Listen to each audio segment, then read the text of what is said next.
I would say I'm highly competitive. Let's not pretend. I'm like incredibly competitive, and Harold and Chrissy both succeeded and they beat the clock.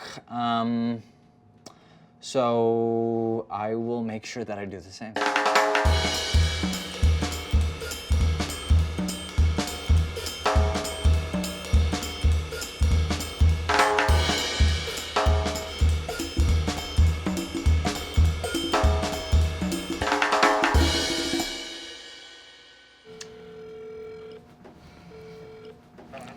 I'd like to place an order for delivery.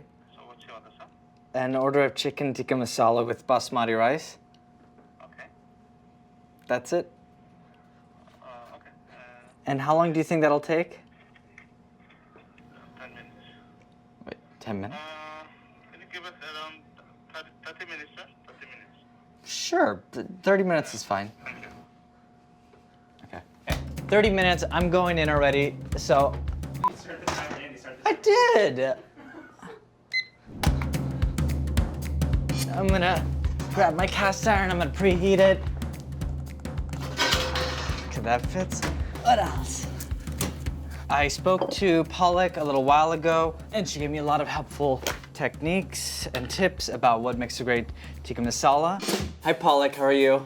Great, how are you, Andy? What are kind of the main characteristics that makes a great tikka masala? So the consistency of the sauce, you cannot have a runny sauce. The balance of flavors, so all of the spices play well together. It's not too tangy, not too spicy. The way that the chicken is prepared, so it's marinated, it's got a char on it, the right color, and then rice, basmati rice that is not sticking together. Each one of the kernels is nice and fluffy. I'm rinsing my rice.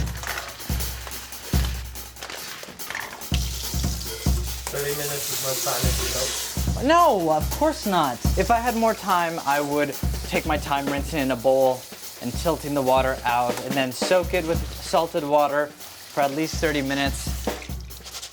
And then I would parboil it and then drain it. But I don't have that.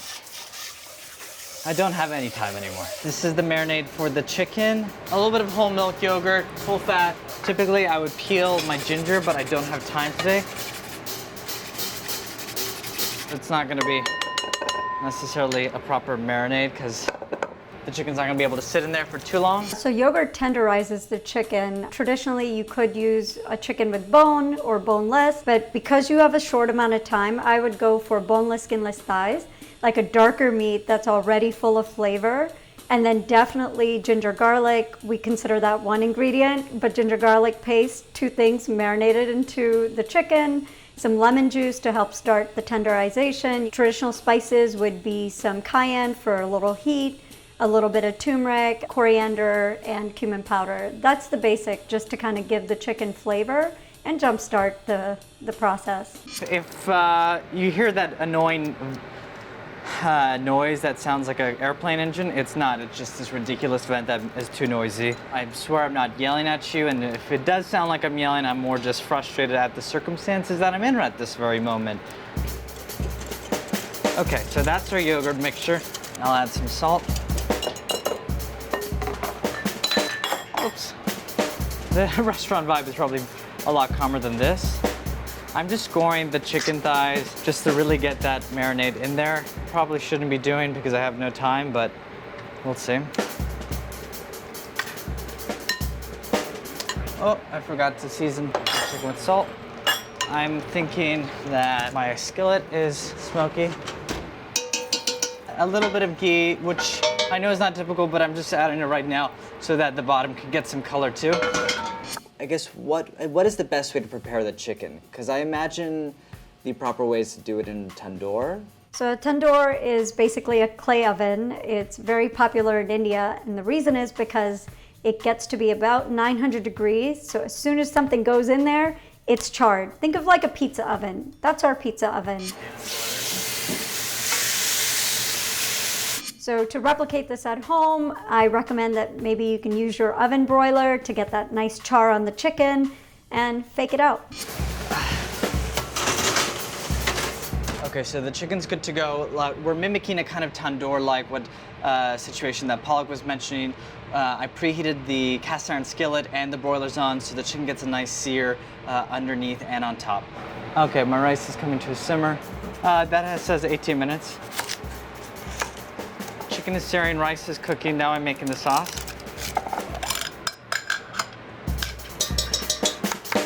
Typically I would chop them, but that takes a few seconds more. Didn't you beat Bobby Flay at chopping onions? I did beat Bobby Flay at chopping onions, but I didn't beat him in the competition, but I feel like it was rigged.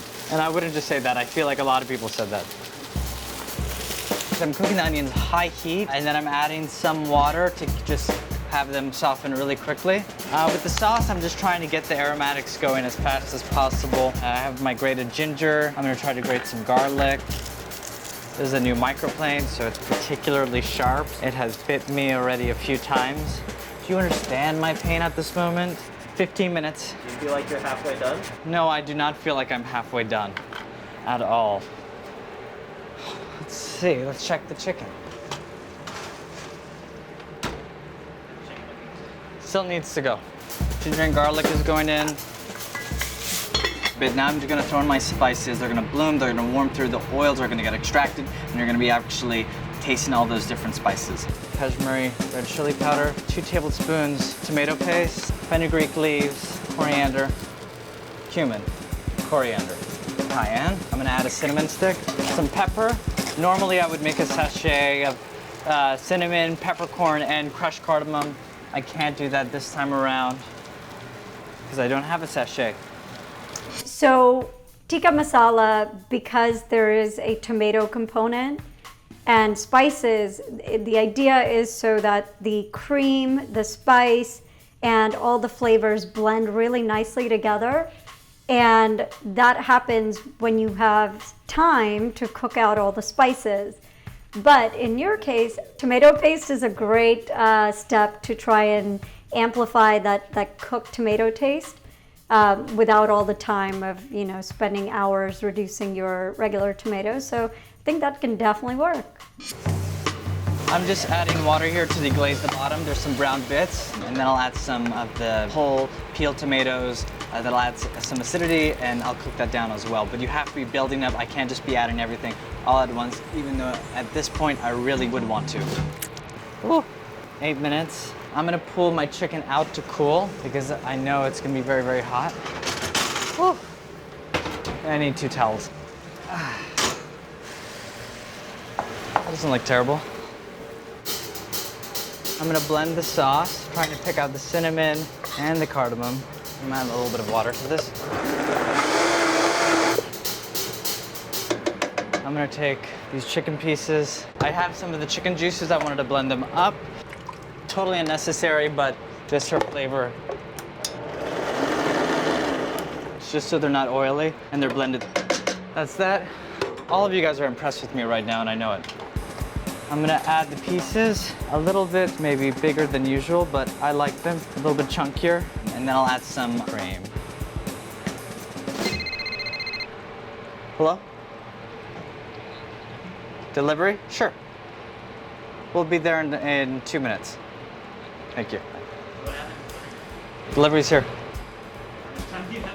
A minute and a half. I'm not gonna go until I've acknowledged that I beat the time. I'm done. I am. My rice is ready. There's ghee on my rice. I need a bowl. I need a bowl. Plate.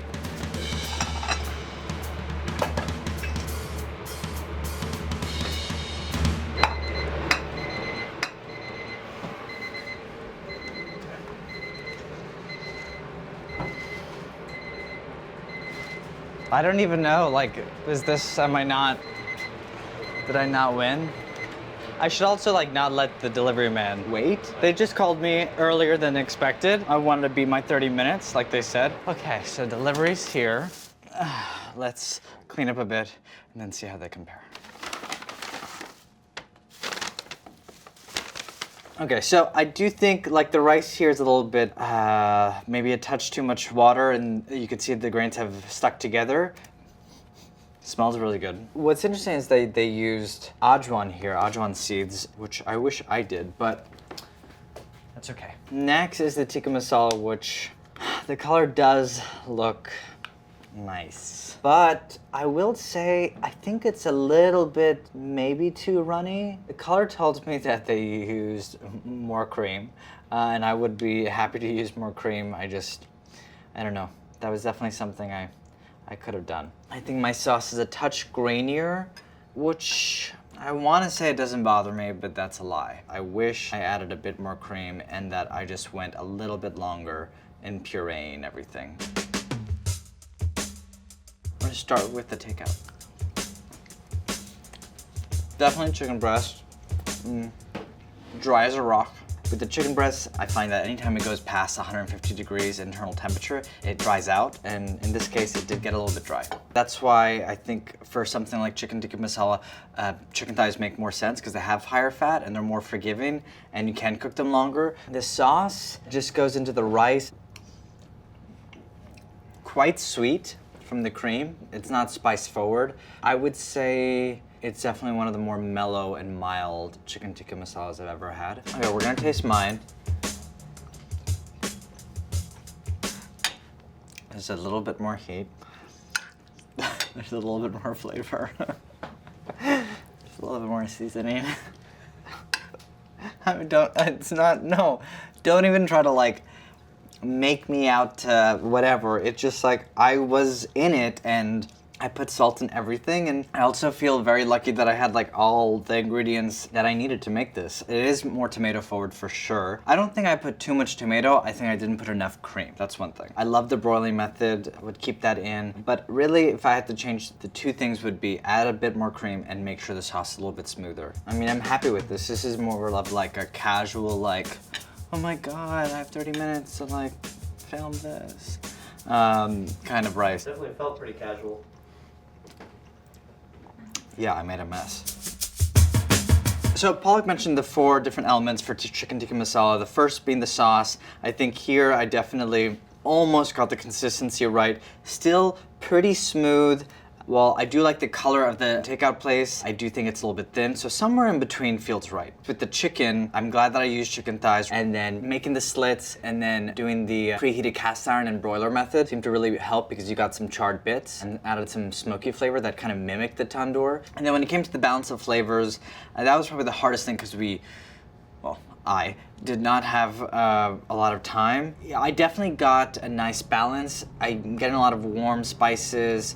Nothing is fighting from one another. It's not turmeric heavy. The only thing that I think it does need is a touch more cream. And then the 4th element, the rice, I think the fact that we started with a high quality Stella Basmati helped. I let it rest and steam off heat for about 10 minutes and then threw in some ghee and tossed that. That just added some flavor and helped the grains separate even more. The takeout spot, well, they had the ajwan, which I like. The rice is a lot more clumpy and broken. I would go with my rice. So I think, what is the goal here? Am I supposed to pick which one I eat or? You're asking have you won or not? Yes, I'm asking where the is my prize. All right, let's talk about this, because here's what happened. Because you got a phone call while you were cooking, right? Do not even go there, because I'm not a revisionist, all right? This is what happened. I will tell you what happened. I got a phone call. It was before the 30-minute mark, but they said 30 minutes, so whatever. They called, and I was done. I wasn't plated, but I was done. Like, I was done. And what I chose to do is let that poor person wait while I plated my dish. I think the big question, is one able to make a good chicken tikka masala in 30 minutes? In my opinion, no. And I also think this is such an iconic dish and it should be given room to breathe and cook. So clearly, like, while I made chicken tikka masala in under 30 minutes, it obviously takes a lot more time. I wouldn't necessarily add a lot more ingredients or take away a lot more ingredients. I would just kind of enjoy the process of making this dish. But unfortunately, the crew here just wanted to watch me suffer for a bit. How do you feel about your challenge versus Harold and Chrissy's challenge? Do I think this was the hardest one so far? That's silly. Yes. It was the hardest one so far. Like, it was. Like, I don't want it to be, but it was.